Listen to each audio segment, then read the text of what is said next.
First of 3 recordings for HumCore 2301.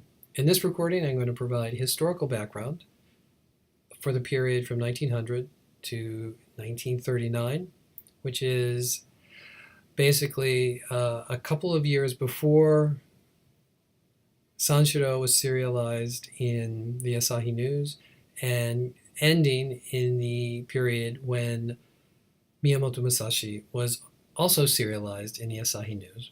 And I'm going to track the rising militarism and imperialism of this period in Japan. In 1900, the Japanese Empire mostly followed a strategy of integration in terms of its foreign policy. In other words, it was judged that it was in the best interest of the Japanese Empire to integrate itself within the existing global power structure.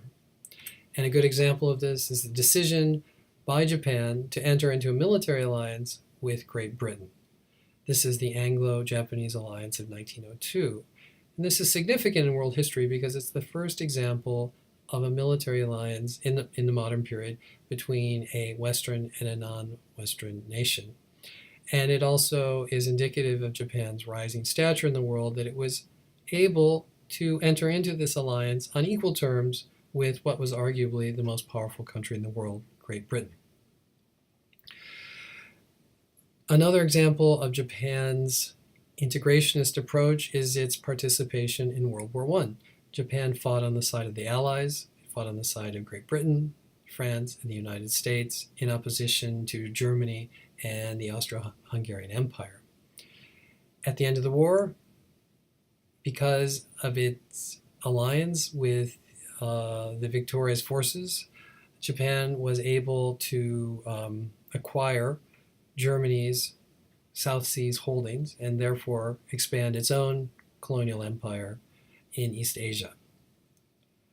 Another example of Japan's integrationist approach, and maybe one of the last examples of this approach, is its decision to become a signatory nation in the Washington Treaty of 1922.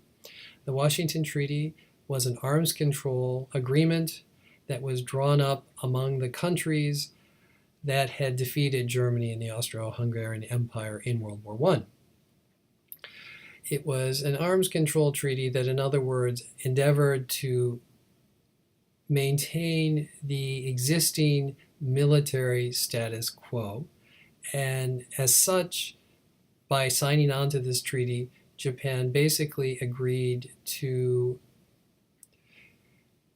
keep its naval forces in the Pacific at a comparatively lower level than the naval forces of Great Britain and the United States. So Japan was seen as actually agreeing to an arms control treaty that was in some ways detrimental to its own interests in the Pacific.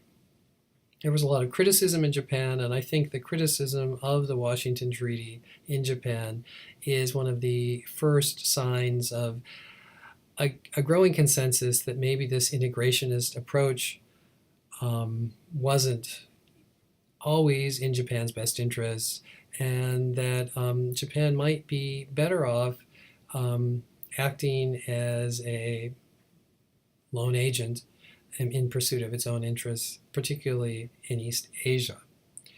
And I think the first and the most dramatic example of this new approach is the Manchurian Incident. The Manchurian Incident occurred in 1931, and it involved a battalion of Japanese troops that had been stationed in Manchuria, which is the territory of northeastern China. And these Japanese troops had been stationed there to protect Japanese-owned rail lines that ran through the territory. Now, these Japanese troops thought that it would be in the best interest of the Japanese Empire to overthrow the existing authorities in this region and establish it as a satellite state or a puppet state that would be more loyal to the Japanese Empire. And so the officers in charge of this battalion trumped up a terrorist plot. They said that there were Manchurian terrorists who were intending to blow up this rail line. And in order to foil this plot, they needed to engage in military action. And so this military action resulted in a very quick defeat of the local authorities and the establishment of a puppet state. Retroactively, the civilian government had to acknowledge the actions of these forces, but they hadn't really granted permission before it happened. And so it is also an example of the rising power of the military, that the military felt that it could just act on its own without any kind of permission from the civilian government in what is really a very major foreign policy decision. And the rise of the Japanese military can also be traced in various domestic incidents, primarily the two coup attempts. One is the May 15th incident of 1932, and the other is the February 26th incident of 1936. These are both coup attempts by rogue factions of the Japanese military, and the goal of these coup attempts is to overthrow the civilian government. In both cases, this involved assassination of various figures in the civilian government. Both of these coups failed ultimately, but they served as an excuse for the military to expand its authority in the domestic sphere, to establish a state close to martial law. And the justification, of course, was that because of these coup attempts, that there was instability in Japan, and therefore the military had to step in to stabilize things. So ironically then, these coup attempts failed, but they in a sense succeeded because they dramatically weakened the civilian government and strengthened the hand of the military. And we can see the increasing strength of the military manifest itself around an increasingly aggressive foreign policy stance vis-a-vis China. And this culminates ultimately in 1937 with the invasion by Japanese forces of China proper. So, again, this involves a kind of trumped up terrorist plot initially. And so, as you may or may not know, in China in the early 20th century, different major urban centers had concessions that were controlled by different imperialist powers. So there was a British concession, for example, in Beijing, there would be a British concession, a Japanese concession, a French concession, etc.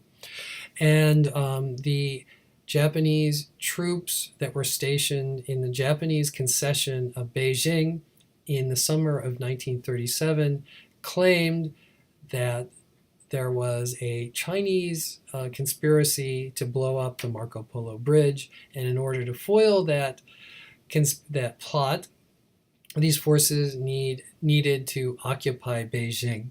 And so very quickly, the Japanese forces stationed in Beijing were able to assert authority over the city, and then that led to a decision by the Japanese military to follow through on that fairly simple occupation and to occupy other major urban centers in China. And so the next month, Shanghai fell, and then in December, Nanjing fell, and by end of 1937, there were 600,000 Japanese troops stationed in China, and by the end of 1940, there were over 1 million Japanese troops stationed in China. And here you see a very powerful image, a photograph taken after an air raid of Shanghai. And air raids were one of the main military strategies used by Japanese forces in the invasion and occupation of China in the late 1930s. Um, and this photograph appeared in many newspapers around the country, in Japan, and around the world. It was a source of outrage globally. But I think I wanted to end with this image because this kind of coverage of the war was appearing in newspapers at exactly the same time that Miyamoto Musashi was being serialized.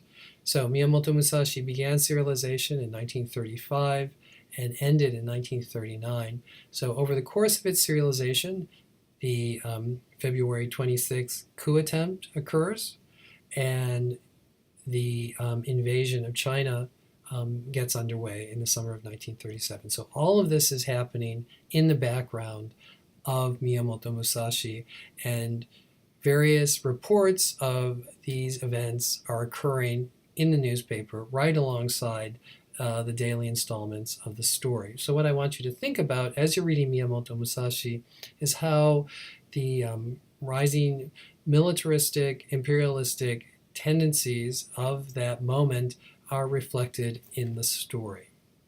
In the next video, I will talk more about newspapers, censorship, and propaganda.